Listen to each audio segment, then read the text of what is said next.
So we all carry hurt, and that's an essential aspect of the human experience. And people have hurt us, events have hurt us, but more importantly, we have hurt ourselves.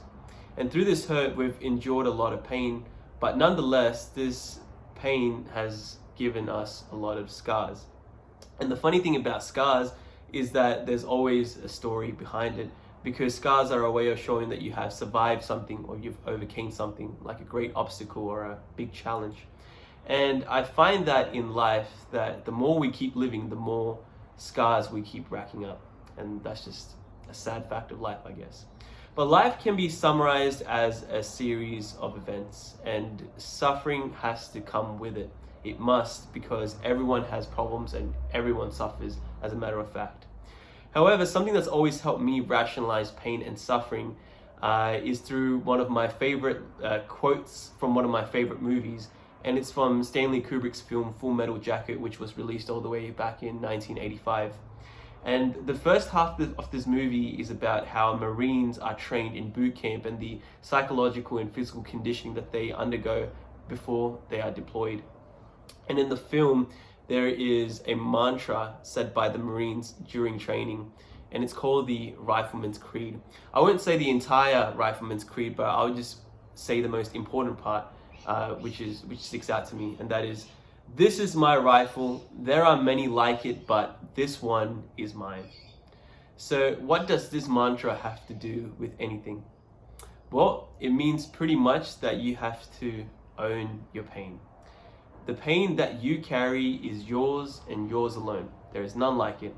Of course, if you're going through a lot, do the smart thing and get some professional help. This isn't a call for people to internalize all their problems and to go about life pretending like nothing's wrong, because I feel like that does more harm than good.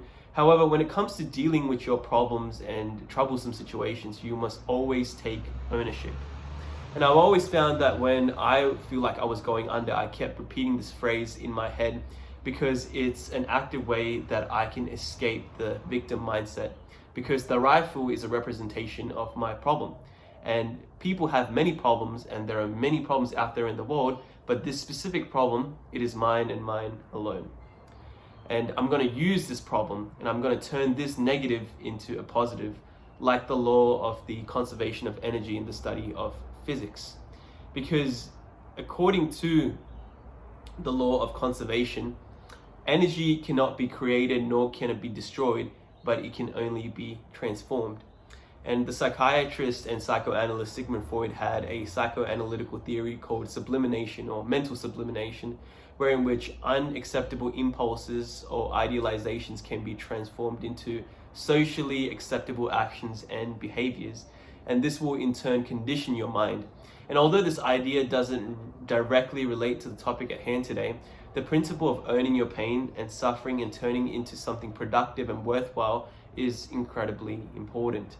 And it's one of the crucial ways that you can achieve achieve success and be in the top 1%. So what is the main takeaway from today, and what is the call to action? Well, it's to take ownership of your problems. Use it to drive you to do better, to do bigger and better things.